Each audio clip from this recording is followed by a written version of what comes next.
Welcome back to the C.T.W podcast. I'm your host, Duran Quizwin, and I thank you guys for tuning in again. We are doing part 2 of Discerning Distractions, Lust of the Eye. And so first, you have to know what lust of the eye is in order to understand how lust of the eye can keep you from discerning distractions in your life. Lust of the eye is a covetousness, greed to want things that you see. So such as possessions, it could be power, it could be physical attraction, it could be anything along the lines that draws your eyes and your attention to a specific thing. And so I want to give you something and give you a statement and allow you to understand the importance of what you watch, what you look at, what your eyes go to is very important, and how it can affect you being able to discern distractions and your focus. And so the thing that I would say is wherever your eyes go, your body tends to follow.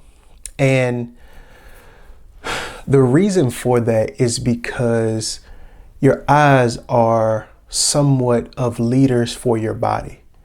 Your eyes give you the ability to understand actions, understand movement patterns. Your eyes actually determine what movement, which direction, and also understanding what movements you're about to do.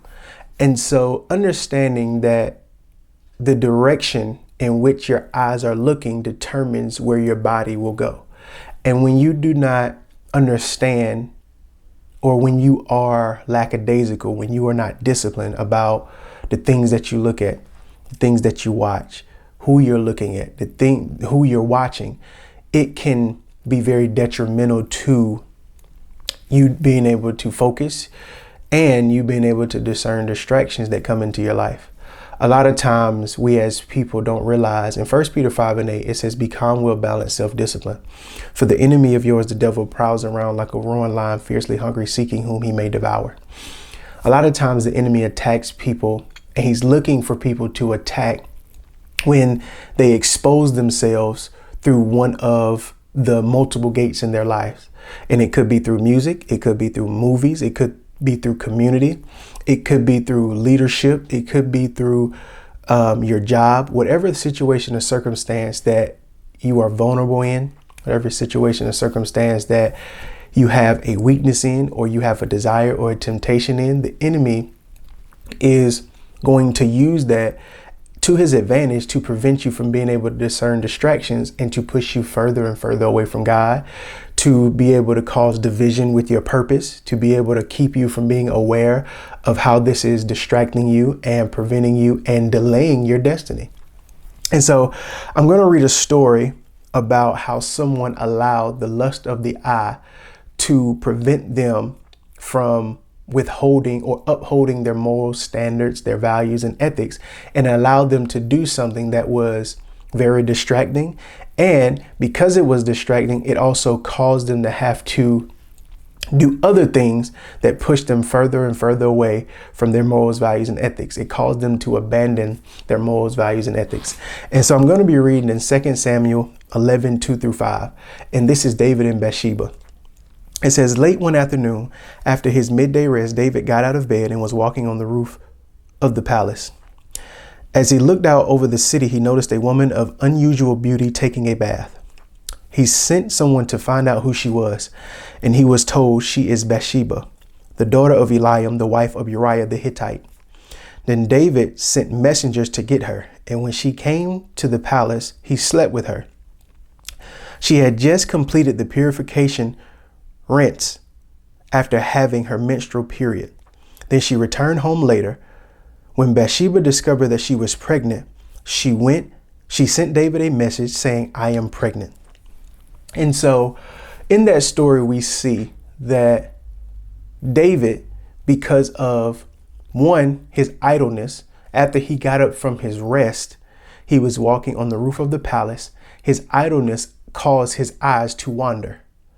And so that right there alone is a metaphor or a description of, in order for you to have lust of the eye, you have to understand that you have to be focused on something. You cannot allow yourself to just be idle. You cannot allow your eyes to just be wandering, because what ends up happening is that we need to understand that the enemy has a custom made and a hand fitted playbook on our temptations and desires. So he is looking for any avenue he can to be able to get us off the course of our destiny by throwing in distractions. I want you to understand that the enemy is an imitator. He is not a creator. The enemy's goal is to pervert the purpose in which God has placed inside of us. It is to get us to put a pause on our destiny. It is to get us to become distracted. It is to get us to take as many detours to the point in which we have taken so many detours that it is so hard for us to get back to destiny, and we become hopeless. We feel as if though there's no way out. We feel as though we cannot come back. And a lot of times what ends up happening is because, one, we are not aware of our temptations, our desires. We are not aware of our vulnerabilities and weaknesses. We end up falling for things that ends up becoming distractions. And in the process of a distraction does not show up looking like a distraction. A distraction oftentimes show up looking like a relationship, a boyfriend or a girlfriend. A distraction often shows up looking like a job opportunity. A distraction can often show up looking as if though a friend group. So understanding that the reason that a lot of people end up getting deceived is because they are looking for distractions to show up looking like distractions. They are expecting a distraction to show up looking like someone who is not their type. They're expecting a distraction to show up looking like a job that they don't want. They're expecting a distraction to look like people they don't want to hang around. And oftentimes what ends up happening is that distractions oftentimes don't show up looking like that. They show up looking like the things that we actually desire. They show up looking like people that we actually want to hang around. They show up looking like a boyfriend or girlfriend that we actually want to be with. And when you are not able to discern your unique desires, when you are not able to discern your custom-made temptations, it leaves you very vulnerable to being able to be deceived by the distractions and to be deceived by the lust of the eye. And in this story, we see that because of David's idleness, and then on top of that, because of David's idleness, and then him looking and seeing a woman of unusual beauty, which was a custom-made desire and a unique temptation for him, that is something that got him distracted. And in the process of him becoming distracted, it allowed him to forego and abandon his integrity, his morals, his values, his ethics, because in the story, it says that Bathsheba was the daughter of Eliam, the wife of Uriah the Hittite. And even though David received word that this woman was married because of his lust of the eye. Now remember that lust of the eye is a greedy desire to covet what someone else has through your unique temptations and desires, such as possessions, such as power, or physical attraction. And so because of his lust of the eye, it caused him to abandon integrity, morals, values, and ethics. And he ended up sleeping with someone else's wife. He ended up doing something that was very unintegral. He ended up doing something that was not moral, that was not very mature, and it caused her to, it ended up, in the end, it caused him to have to pay more than what he initially should have paid if he would not have done what he did, because she ended up conceiving. And If you need to, you can go read the rest of the story, but I'll give you a brief paraphrase. She told David that she was pregnant. David ended up calling her husband Uriah and asked him and told him, hey, go sleep with your wife. Go back home and go, hey, good victory, go back home and go sleep with your wife. Uriah, being the loyal servant that he was, did not go and leave right away. Uriah would not leave. And so what ended up happening is that David, due to him crossing the boundary, due to him allowing himself to cross the integral line, and due to him not being able to discern distractions, it pushed him further and further away from his morals, values, and ethics. So in return, or later, it caused David to put Uriah on the front line and had him killed. And then after Uriah was killed, David took in Bathsheba, and then he ended up being with her. But if you read in chapter 12, I don't know exactly what verse it is, but in chapter 12, Bathsheba gives birth to the baby. The baby does not make it. And David ends up having a lot of grief because he ended up conceiving something that was never intended for him to conceive, because he was not able to discern his distraction. And a lot of times, this is something that happens with us in our life. Because we are not able to discern distractions, we end up giving birth to something that we were never supposed to give birth to in the first place. We end up having to handle something, or we end up having to go through the repercussions of what us not being able to discern distractions caused us. Maybe us being in that relationship caused us a lot of grief. And because we're not able to discern the distraction, now we have to walk around and go through grief. We have to now get over a broken heart. Maybe us not being able to discern the distraction of that job opportunity. Now we're scrambling, trying to figure out how we're going to make ends meet because we got laid off. Maybe us not being able to discern the distraction of that friend group. Now we are left more broken, or we're left more hurt or more lonely than what we originally were, because we did not discern the distraction that friend group was actually not for us. And a lot of times what ends up happening is when things start to fall apart, that's when we decide we want to call on God. That's when we decide we want to now become more connected with Him. That's when we decide we want to now start going back to church, or we want to be disciplined. We now don't want to hang with anybody. We only want to focus on God. When it should not take us having to go through devastation in order for us to be able to discern distractions, for us to be able to want to be connected to Christ, for us to be able to want to be able to stay in constant relationship with Him. And a lot of times what ends up happening is we will put ourselves in a situation or circumstance due to our unique temptations, our desires, our custom-made vulnerabilities, and then we will throw everything on God, expecting Him to be able to make everything better.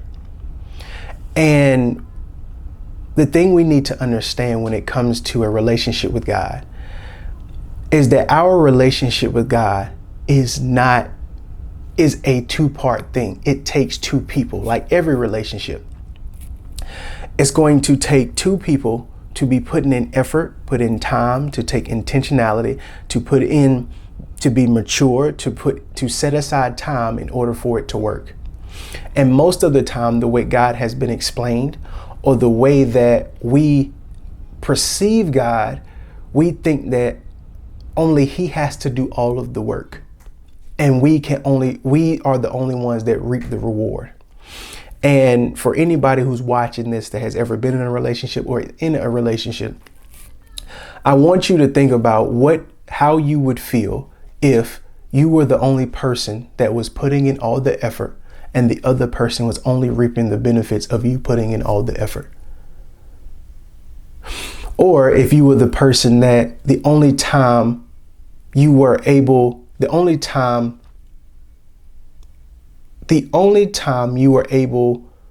to get vulnerability or connection from a specific person in your life is when everything was falling apart. We have to understand that when we are going through specific things, when we are going through, maybe we're having an issue with discernment, maybe we're putting a pause on purpose, maybe we don't understand our calling, maybe we're going through a lot of chaos, maybe we're dealing with brokenheartedness, maybe we're dealing with loneliness, maybe we're experiencing anxiety, maybe we can't seem to have peace. We have to understand that everything that I just named, in the presence of God, all of those things have to bow. And when we do not honor him, and when we do not submit our custom desires, our unique temptations, and our weaknesses and vulnerabilities to him, it leaves us being able to discern distractions. When we become and get to a place of pride and arrogance where we think we can handle more than what we really can, it leaves us vulnerable to not be able to discern distractions. And then we will be calling on God, we will be crying out, hoping that he will make everything better.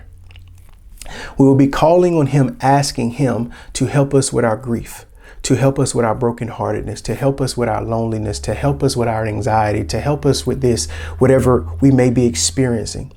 And that's the thing we need to understand, is that before it gets to a place of devastation and destruction, we need to understand that being in his presence is something that we need to be intentional about. Being in his presence is something that will help us be able to discern our lusts of the eye, being able to discern whether this is a distraction or is this destiny. And I think a lot of times when it comes to being able to discern distractions, we as people think that because we feel a certain type of way, that we need to act on it. Because we feel a certain type of way, that it's normal. Because a lot of people have the mentality of, if God didn't want me to feel this way, why do I feel this way?